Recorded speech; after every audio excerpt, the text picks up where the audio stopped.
Welcome to Talk Flicks with Boss Chicks. It's your girl Crystal, and today we have an awesome episode for you guys. So make sure you check out the video, like and subscribe, as we'll be doing these more.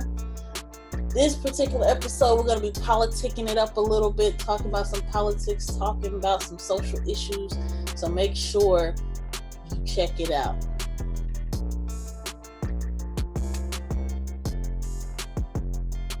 Been on a little hiatus for the week, but we're back. We're getting back into the swing of things right in this very rich political landscape we find ourselves in right now, as we know who will be our options for this upcoming national election for president.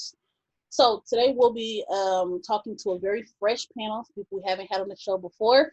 So let's go ahead and introduce you guys to our panel. So today with us, we have Miss Erin Billings. Lost my screen. There it is. All right. So Erin is a music producer. She's toured with former American Idols, and she works with churches all over America in music and production. So thank you, Erin, for being with us today. Next, we have Chris Middleton. He is a software quality analyst at Central Square, and he works at a company that provides software for the police and correctional institutions. So thank you for being with us, Chris. And with us, we have Mr. Atum Ra. He is an online, he has an online media company called Melanated and Illuminated.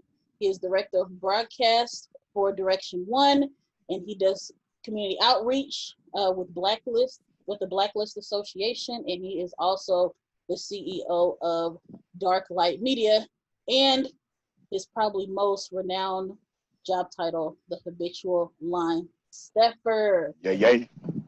So thank you all for being with us today. So let's go ahead and get into our discussion here. So it's going to be 88 days. I think today is 88 days until election. So this is probably the most anticipated election I have ever known as a person being born. And so I just want to ask you guys, how important is this election for you? We'll start with you, Autumn. Well, you say how important election for me. I mean, to be honest with you, I think they kind of play this narrative of every election that comes around. It's the most important election of our lifetime, and I think that the edge from that is kind of worn off, kind of like the sky is falling once you realize that it's not. But with that being said, I think it's important every election for people listening, no matter where you're at, to definitely focus on state and local politicians and initiatives that are going on, and just not get too encouraged or discouraged by what's going on the federal level. Absolutely. All right. What about you, Erin? I tend to be one of, like you said, the sky's falling people. You know, I wouldn't have said that in any election before, but this year being 2020, and I really do believe that this is probably going to be the most influential election to date. I think that no matter who wins, it's going to be chaos.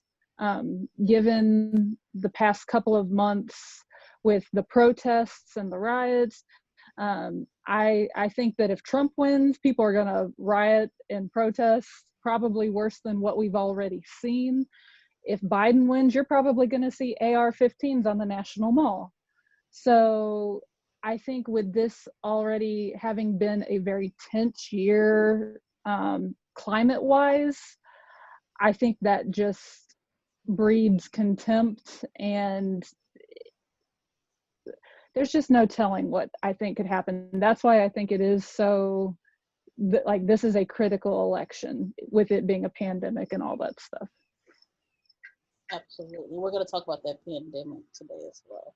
Chris, what about you? What does this election mean to you personally?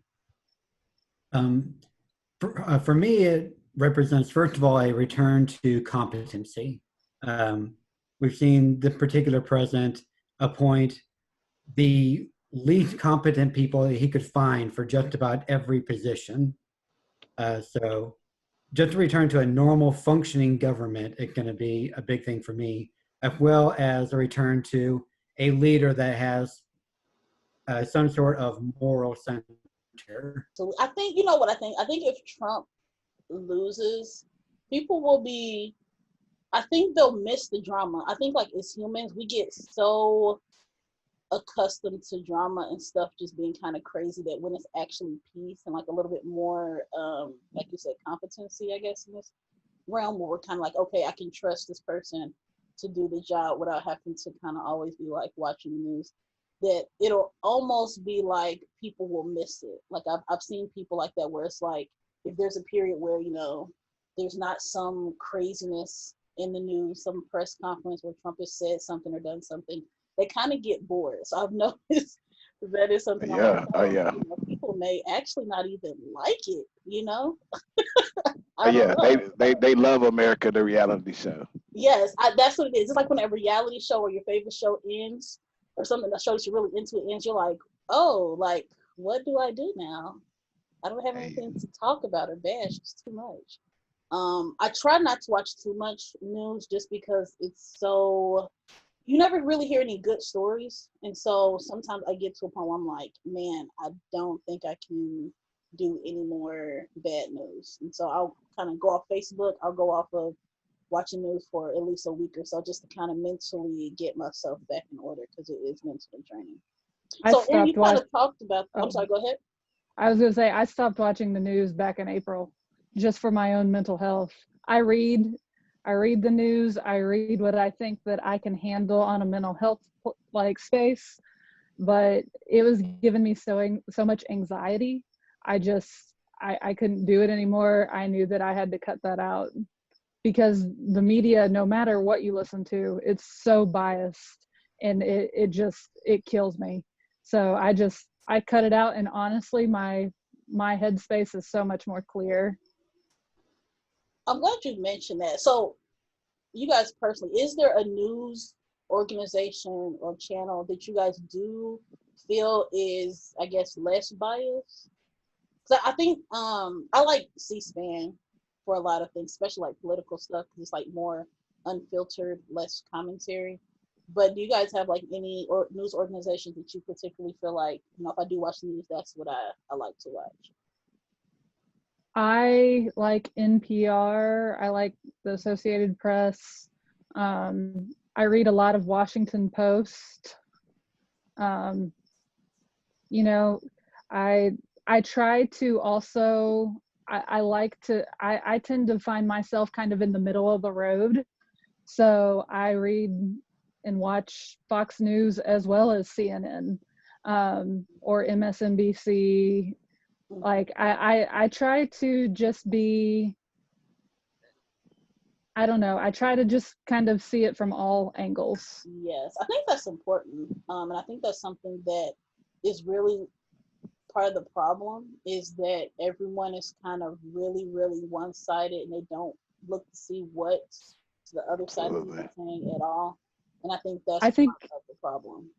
I think that we lived in a very polarized political climate right now where even wearing masks are politicized. That's a Democrat and Republic thing where it should be a human and common decency thing. But that's just my opinion. I feel like because we were at behind the store today, and it was people coming with no mask, and like for some reason now I get like this urge to punch people that don't wear masks. Like, it's really, really strange because I've never had that before. But it's like, Yeah. Oh yeah. bro, like what are you doing? Like, stop. They gotta fight for freedom. I'm telling you, like, Yeah. Listen, I've never seen stuff like this happen. I hate them. I hate wearing a mask because I get claustrophobic, and it really does. Right. It does. But I deal with anxiety, and so I really do hate wearing masks. but out of respect for others, like, and honestly, I think it violates my constitutional freedoms. But I don't think it's a political thing. It is a human common decency thing. And so that's why I wear it, even though it makes me uncomfortable. Like, and I just wish that everybody could think of it that way. Absolutely. I think that it kind of, relates back to the previous question of, what news organizations do we like to like to read or listen to? Because I think that there's a misplaced emphasis on, whether it's progressive or conservative or whatnot. I think there need to be more emphasis on whether their reporting is truthful and accurate. Right. There are organizations on both sides that achieve that, from different perspectives. But the important thing is that it has context and accuracy of information. Oh yeah, well, kind of similar to Aaron. I'm a consumer of all media. I like watching all networks. I kind of grew up. My mom was the same way, so I think I kind of got that bug as well. And I can tell you, with us being at home with the quarantine, the only thing that me and my wife argue about is when I'm on her YouTube and I'm watching news. So she gets mad because she tries to tune it out, but she pulls up her feed and it's all this Fox News and NPR and wildfires and things like that, and she goes berserk. She's to make sure I switch the accounts. But yeah, I like to consume. Like you said, from left to right, things that people may think it's dry, like C-SPAN or NPR. But I definitely see that there are a lot of platforms as well, like the BBC and the Guardian, that I think do a decent job in reporting on what's going on here in America, because they're looking at it from the outside. Right. It's I'm glad that you guys watch about everyday news, because like a lot of people don't. So what do you think? Because I wonder this question myself sometimes, because there's those people who are just really like Fox News, that's all I watch. MSNBC, that's all I watch. What do you think makes people so hardened to actually say, okay, let me just at least see like what everyone else is saying? I feel like I don't know where that comes from. Like I've always been one to want to see like, okay, I don't agree with that, but let me just see like maybe why. I can speak on that. I grew up in a very conservative Christian home. I'm a pastor's kid, a grand pastor's kid, and I swear to you, everybody in my family works in church. And so that means that Fox News is just on the rotation all day long. And God bless them. They're special. I love my family. But I went to art school, and then that opened my eyes to being a little bit more open-minded to other cultures, to other types of people, it was just a very diverse environment. And so that allowed me to kind of learn other politics, and that definitely influenced me. And so while I was raised in this super conservative environment, I would say that I have kind of shifted more to the middle, and I think I'm better for it. Like, I love the way that I was brought up, I'm very respectful towards it. However, I think that my environment has really opened my eyes to how other people live. Yes. Yeah, absolutely. And I mean, I would just say one thing that I see about people in general, it seems like we search for what we want to be true and not what is actually true. And, this is where sometimes I run into some, sorry, I had a car coming by. This is where I run into some issues with some of my brothers in the woke or conscious community, or whatever you may want to call it, because I think part of it is also education. Like, we haven't been taught the proper ways to cross-reference and validate resources and things like that. And so, that becomes a problem when you're searching for what you want to be true. You're going to always find it. Versus, when you kind of look to see what out there in opposition to what you think is true, then that's when, you'll actually be able to find the truth, in between that.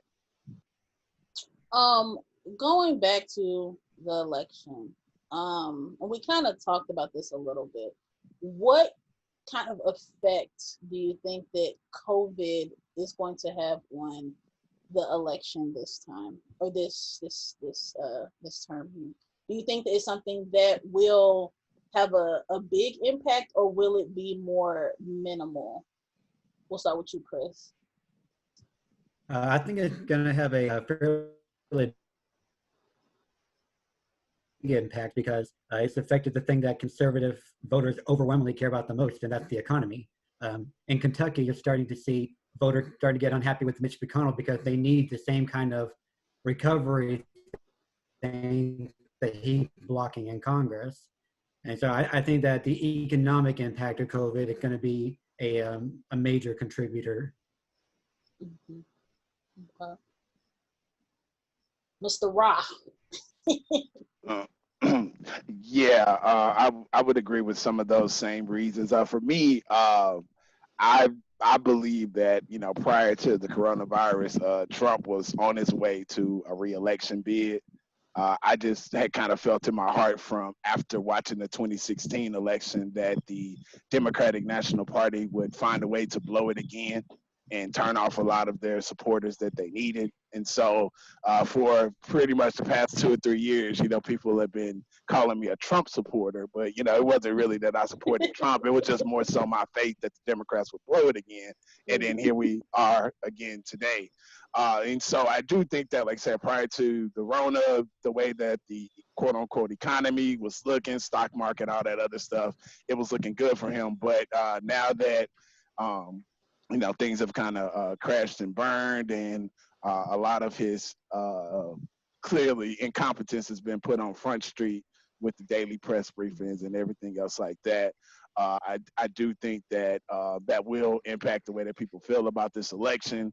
But then also, most importantly, where are we going to look at health-wise as a society in November? And, how will people feel about coming out and being in lines and groups and things like that to vote? Because I can tell you here in the Texas primaries, I went out and voted in my community, mostly Black and Hispanic, and it took me 4 hours to vote on election day. Wow. And during that time, we waiting, and they ended up cutting out the lights on people us waiting in the hallways and everything Really? like that. And so, if that was, of course, clear warning shot, but I believe that those experiences and things like that may play into people's minds as it pertains to getting out to vote. So You I think waited definitely 4 hours. Like, that's, power. Yeah, man. Yeah. I don't even know what to say about that. I feel like I wouldn't wait 4 hours, but I probably would, like, because you realize the importance of this stuff. But man, like, that is the most Yeah, the thing time ever. kind of go by. Then after you 2 hours in, you're like, oh man, Did somebody bring out you food got or something? Or like, snap? No, man. Like I said, I would tell you, it was mostly Black people in the line. So we had people was having church, humming, singing, gospel. And especially when they turned out the lights on the community center, it was like, oh, they couldn't turn it back on. It was weird because that was another kind of energy that came in. Like, oh, okay, they really trying to play games, and like people just Wow. stayed. You had people that left, but the majority of people stayed. Let's get back to this question. So, Aaron, I'm gonna start with you. Do you feel like the Republican Party is different under Trump's leadership? No, I believe that it's still functioning as the establishment, or as the swamp, as he refers to it. I think it's pretty obvious that his own party doesn't even like him or support him.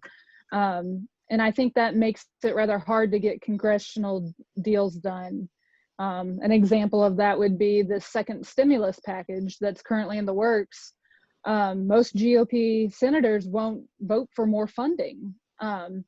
you know, the one thing you can say about Trump is at least he sees that there's a need for additional aid, and they're sitting in their privilege, in their comfortable lifestyle, while the middle class American is choosing which bill to pay this month, so that they can keep food on the table. And I have a real problem with that. Yes, I do too, because they like vote themselves raises and everything, and like we can't even get like you know Well, a that was little the stimulus. House, and that was the House, and those were the Democrats. But again, I'm in the middle of the road, so I can cast shade on everybody. I just feel like they shouldn't be able to vote themselves raises. I feel like the American people Absolutely. need to I put that think on the ballot because like they vote on how much taxes we pay. They vote on how much Medicare right. and Social Security we pay. Why can't we vote on what they get? Because right now they are not working for our favor. Seriously, they all would get $0.00 every paycheck. Like they literally Right. don't do their job. Like who else can like keep being in a position not doing the work and then get raises on top of that? Like it's I the mean, most ridiculous. who else also as a body can have a 9% general approval rating, but have a 90% reelection rate? I mean, if that don't show you the I corruption. know. How does this happen? Like, I don't even understand. I guess it's just people just don't pay attention to like. They need term limits in the House. And they That's do one need term thing. limits. Absolutely. Absolutely. Like after I a while, mean, if you haven't gotten your agenda, you know, going, like it's not gonna happen. It's just not working. I just wonder how you could even get something like that done, because they would have to vote for it, and then, you know, they're basically voting for their demise. Absolutely. So I feel like sometimes even the Democrats have changed because of Trump. So do you feel like the Democratic Party is different? Yeah, kind of in part because of Trump, but I think he was more of a contributing factor than a cause. The Democratic Party was already being pulled to the left, you know, by people like AOC and other liberals that we had voted in the last general election. So I think that the shift was always going to happen, but with Trump in office, it's happened more dramatically than it would have otherwise. Do you feel like people vote more based on identity or their actual values? Because like I've, you know, especially now that we know that Kamala Harris is going to be on the Democratic ticket, I see a lot of people are kind of torn because like, for example, maybe they're black, they like, okay, yes, black person, but then, you know, you look at her record and you're like, oh, actually, I don't really like, you know, what she does. Most people actually do vote identity politics rather than their actual values. Why do you think that is, though? I feel like I think that's a generational thing. Because I would say like my parents and my grandparents, they probably vote more to their actual values, whereas our generation, it's definitely more identity politics. You can correct me if I'm wrong. You know, I'm open to people on this.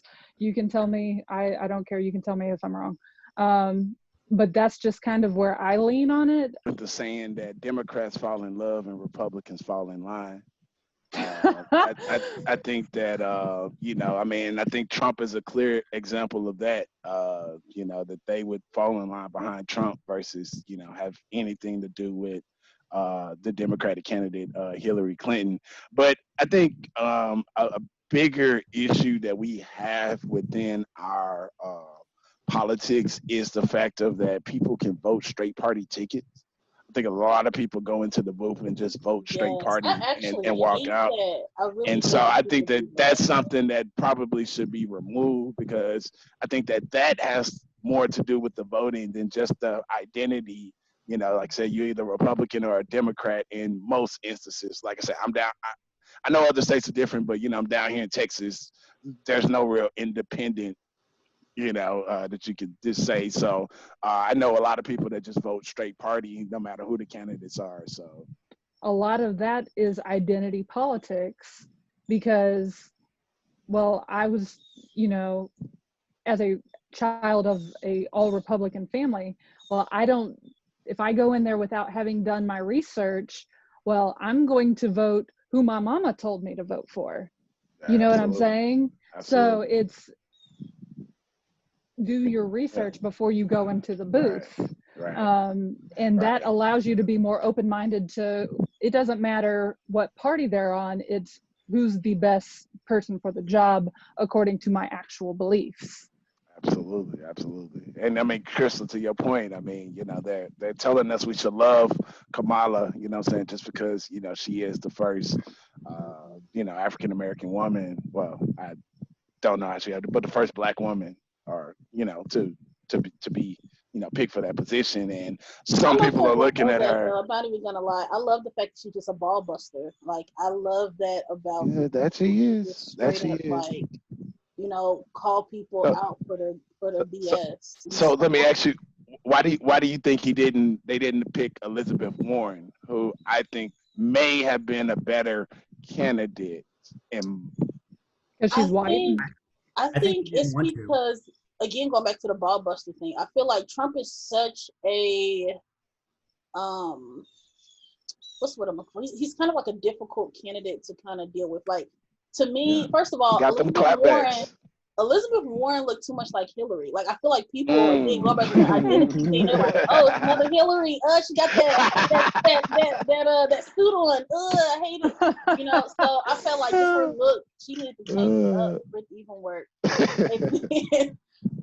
She was just a little too soft. Like, I feel like you have to play hardball with Trump, and I feel like Kamala is more of a hardball type of candidate. I do think, like what you said, like I do like Elizabeth more, like her platform. I liked her as a person, maybe even more. But I feel like in this type of, you know, battle that they're going to be in, that Kamala is more suited for it. I think that they're playing their cards to not completely scare off the moderate vote. Right. I think that Kamala is a more suitable choice to appeal to Democrats and moderates, because an Elizabeth Warren is a little bit more radical left socialist. Right. And to somebody like me, I wouldn't vote for Elizabeth Warren because as a libertarian, I don't like socialism. So for me, that would be a definitely not. Whereas with Biden Harris, I'm like, okay, I don't love them, but I don't hate them. Do you guys think that Trump should ditch Pence and choose a different VP now that Kamala is on the ticket? Do we think it would serve him to ditch Pence? I mean, if we're talking about what's in his interest, I don't think it would help him at all. It would just throw even more chaos into what's already going to be a difficult campaign for him. And he had Biden for the specific purpose of appealing to his evangelical base. And without Biden, some of that could go away. And he has to have that base if he wants to win anything at all. I don't think it would be in good optics to cut Pence. Because like you said, the evangelical base, but mainly because I think that Trump is actually very loyal to his people. Pence has been his henchman from day one and has not tried to usurp his authority in any way, which that's been, you know, it's been a conflict of the egos, I think, a lot of ways with him. And so Pence, I think, has been a very good vice president for him. I think his calm demeanor kind of balances out some of Trump's personality. First, because I was thinking about this today. Why is there like such little diversity in the Republican Party? So I think that's part of their problem as to why, you know, young people tend to not gravitate towards them. I mean, I could just be pretty clear: the Republican Party embraces racism. Like, I mean, I think that's something that as generations go on, we've seen people start to move away from. And I mean, you know, of course, we can go back to history and the 60s and when the Democrats and Republicans so-called switch parties and things of that nature. But, you know, also, you know, on the other hand, at least for now, with the amount of baby boomers and things like that we have, I mean, they're selling a product that they still have customers that are buying. So, there's still, a lot of people around that will believe in those values and things like that that they say on Fox News. And People get mad at me. What do you guys think about Joe Biden? Because I feel like, me personally, I was not a Joe Biden fan, but there was a lot of nominees, but like none of them really, really were like, to me, like the one. And you kind of mentioned like, Democrats fall in love and Republicans fall in line. And it's like, I just hate the fact that we're here where, again, we're kind of like, we have to decide between the two evils. Like, they're both bad. We have to figure out which one is the worst. And it's like, but anyway, how do you guys feel about Joe Biden being the Democratic nominee? And anybody can chime in. I mean, he's definitely not my favorite candidate. If it had been Elizabeth Warren or Bernie, a few years ago, either one of them would have completely trounced in my mind. But unfortunately, this is the choice that we have with Biden. But knowing that there's no chance that I'm going to vote for Trump, I try not to dwell on them too much. What do you think about Sleepy Joe? So you gotta love Trump. He gives us something to laugh about. Now, out of all the candidates, I think, again, I tend to fall down the middle. I think he was the best choice for this election because he would have scared off the moderates, or anybody else would have. I'm sorry, I just said that wrong. I think if they would have chosen a Bernie or an Elizabeth Warren or any one of those, it definitely would have scared off the more moderate vote. And I think that this is pre-COVID, this would have been a much tighter race because Trump's economy was doing so well. And there were things kind of falling into place for him where I would have said that it would have been an easy re-election. COVID, I think, changed a lot of that. But yeah, I think that, again, Biden, he's definitely, if I had to choose, he would be the one I would choose. Man, I mean, I'm pretty sure anybody that's watching this video, you could see the RBG and the colors behind me. I believe in the liberation and the salvation of, melanated people, not only here in America, but also throughout the diaspora. And we have lived through, in my opinion, 45 presidents that have not addressed directly the problems and issues that our people have faced. And so, coming forward to this election, for me, in my opinion, it's just kind of the same old, same old. And I mean, if anybody is surprised, all you have to do is just look at 2016 and what happened in the Democratic, the DNC, after the mass corruption and things like that were exposed, and how they pushed Hillary, the candidate that they wanted, to the forefront. And so everybody knew Joe Biden, or as Trump called him, Sleepy Joe, would be the one that they would pick and push to the forefront. So I was not surprised, and I think Joe kind of showed that even in the early primaries when Bernie and Buttigieg was out, he was just kind of sitting back like, yeah, I haven't even seen the fix come in yet. So, he just was back chilling. And then, once they hit the South and Super Tuesday, he been up and running since then. So, yeah, it's kind of the same old that is coming on. And, yeah, you would expect him to be the pick. So, after election, whoever is president, what do you guys think are the most important issues that, the president needs to address in the new year? So we'll start with you, Chris. What do you feel are the most important issues there? So, I mean, obviously, the most important thing is going to be COVID. But once we get past that, it's going to be the economy. It's always the economy.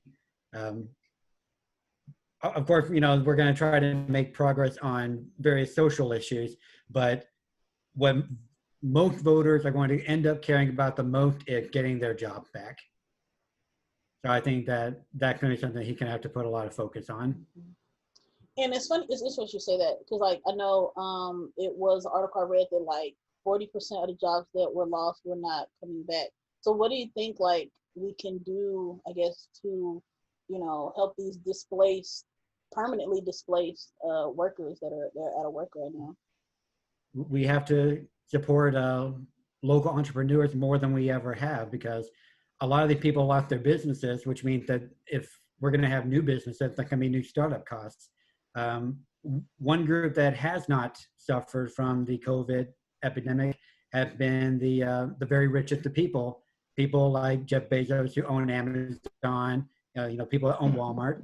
What we now have is a opening for them to go and fill the gap that these local businesses were filling, and we need to help fill that gap back with our local businesses as quickly as possible before that can happen. The economy is definitely at the top, because like I said, before COVID it was doing really well.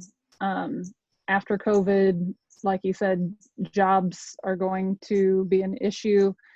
In my own industry, I mean, live events were the first thing to go, and they will be the last things to return. I work in production, and I know China is a big deal right now, and our tariffs are pretty high. And if you don't know, most things that are gear related in this country come out of China. So absolutely, I love China, by the way. Go ahead. But well, I mean, we have to love China because everything that we buy comes from China. But we're also paying anywhere from 10 to 25% tariffs on it, and so we have to work on building that relationship. So sorry, I just had a squirrel moment. No, I think that racism is a huge issue. I firmly believe that Black Lives Matter, and I think that we have to educate white people. I do my part as best as I can in educating my fellow white folks on how to be an ally. That's the biggest thing. My family comes from the South, and I've had to have some very uncomfortable conversations. And I think that we have to get okay with having those uncomfortable conversations in order to end racism. Because if we don't have those conversations, then it's just going to keep going. I think that human trafficking is a huge issue right now, and it's one that's not really being discussed. Absolutely. It's just horrible to know that there are children just being snatched up in our own neighborhoods. Ohio is a huge state for human trafficking, just because of the central location it is to all of the major highways that go throughout the United States. I have friends that have been trafficked. I know somebody who just died on Monday here in Akron, Ohio, that was basically sold by her own parents. I think that, especially as a white person, we need to be discussing these issues amongst ourselves and figuring it out, and not putting that burden on the people that are affected by those issues. We need to get our own stuff together. And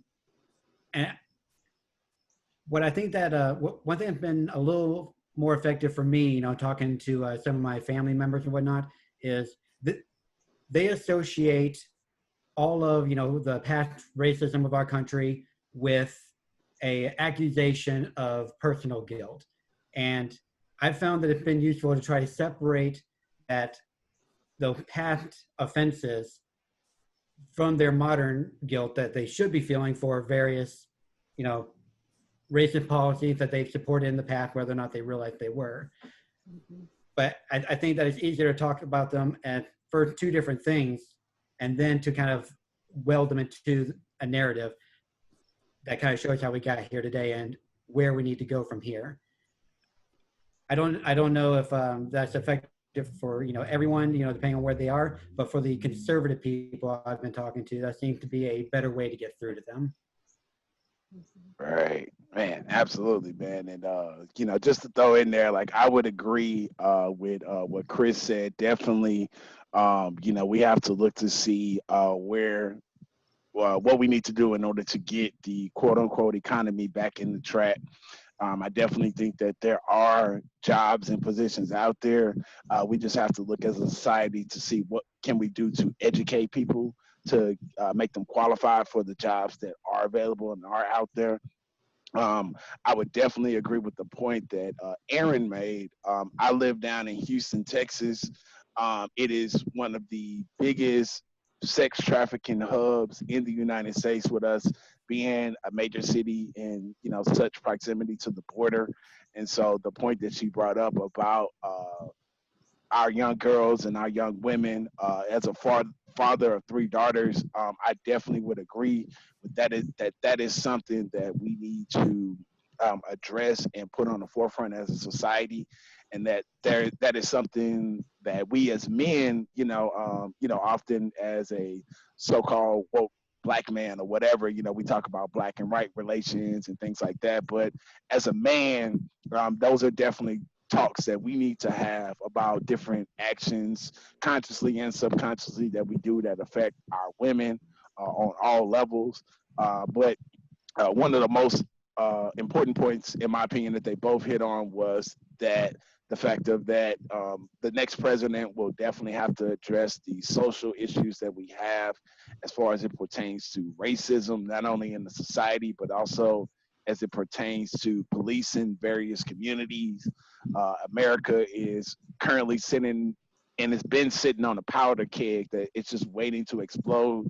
That we've seen that despite the fact of that we're in a global pandemic and things are at an all-time unsafe to be outside period, people will still take to the streets to show their disapproval with policing and what's going on in black and brown communities. Whoever is president this next term needs to address is the debt. Like, it is so out of control, and like it seems like nobody even cares anymore. Like, I just kind of don't know what happened, because at first people were caring, then it was like, no, we're just gonna pass this tax cut. It's gonna create all this debt, but we don't care.